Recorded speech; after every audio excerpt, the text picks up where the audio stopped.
Make no mistake, our permanent political class is panicking as the result of the Ghislaine Maxwell guilty verdict. In this video, we're going to take a look at that verdict, and then we're going to see a number of signs indicating just how panicked the political class is over this.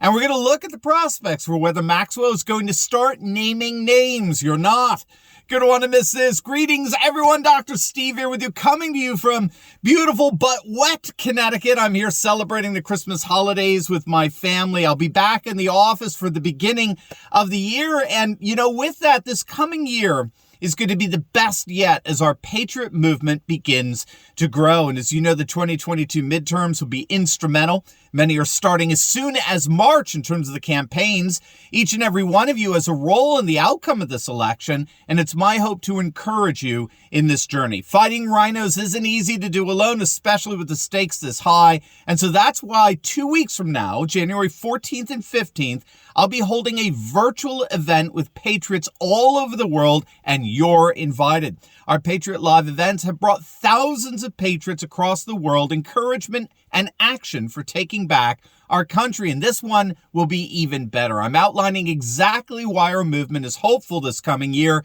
and exactly what you need to do to get involved, no matter your talents or your abilities. So click on that link in the description below to join me at Patriot Live virtually, no matter where you are, as together we prepare for 2022. It's going to be absolutely amazing. All right, gang, let's dive right in here. As I'm sure many of you know by now, Ghislaine Maxwell was indeed found guilty on 5 counts of sex trafficking schoolgirls for her pedophile boyfriend, Jeffrey Epstein, who, of course, did not commit suicide.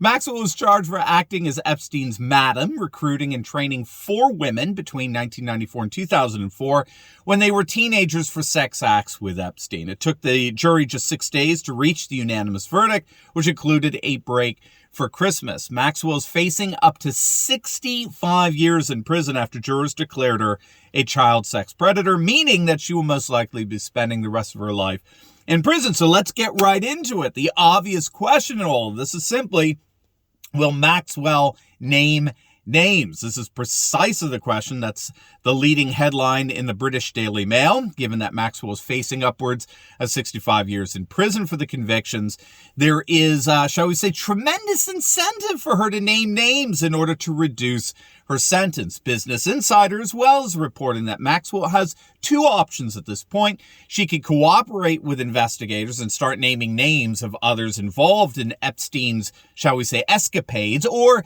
she could simply appeal the decision. The latter option isn't much of an option given the unanimous verdict, so that leaves the first option. It's time to name names. And so it's no coincidence that the New York Post is reporting that Prince Andrew's lawyers reportedly had an emergency meeting last night after the guilty verdict was made public. One of the chief accusers of Jeffrey Epstein, she's a woman by the name of Virginia Roberts-Giuffre, she's made comparable accusations against Prince Andrew. So she's the one, as I understand it, she really is the one who blew the roof off the royal family with her accusations that she was sexually abused by Prince Andrew. She was interviewed for an hour-long special on the BBC. Very, very credible witness. And so it's being reported that Prince Andrew's lawyers had an emergency meeting last night. And as I understand it, they're preparing for Andrew's civil case, and they're strategizing how this guilty verdict is going to factor into that case. But it's not just Prince Andrew. You're going to get a kick out of this. Interestingly enough, hashtag Bill Clinton was trending on Twitter shortly after the guilty verdicts were read. Now, as many of you know, Clinton and Epstein were big-time buds, right? There are lots of photos documenting their close relationship, including time spent on the infamous Lolita Express, Epstein's private plane. What you may not know is that Clinton did indeed have what many are calling an intimate private dinner with Ghislaine Maxwell a few years back. And this intimate dinner took place in 2014, long after public allegations were made known that Maxwell was indeed involved in the sexual abuse of at least one teenage girl, as well as several accusations that she was actively procuring underage girls for Epstein's sex ring. The Daily Beast broke this story. It involved a star-studded gala back in February of 2014, where Clinton and his entourage headed to a vegan restaurant in Los Angeles called the Crossroads Kitchen for an intimate dinner among close friends. The Daily Beast reported that producer Steve Bing, a close Clinton friend and major Democratic donor, was there waiting for the former president to arrive. And if you don't know, Steve Bing has since gotten himself committed suicide. Regardless, one of the people joining Clinton for that dinner was now the infamous Ghislaine Maxwell.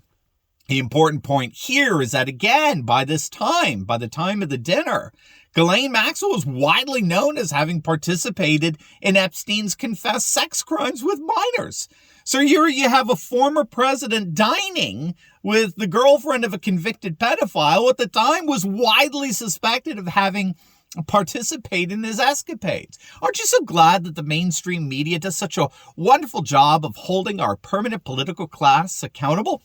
So, needless to say, close business associates of Epstein's have been saying that Maxwell is absolutely going to be naming names. The New York Post has been reporting that the top prosecutor in the U.S. Virgin Islands are investigating more than 20 years of flight logs from Jeffrey Epstein's fleet of planes and helicopters, including his private jet, the so-called Lolita Express, a move that is reportedly stirring up, quote, panic among many of the rich and famous.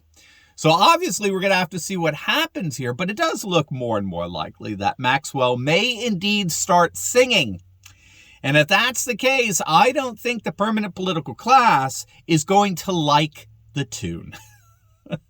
Now, before you go, make sure to check out my latest video on amazing people who will never get woke. If you want some serious inspiration to close out this year, this is it. So make sure to click on that link, and I'll see you over there. God bless.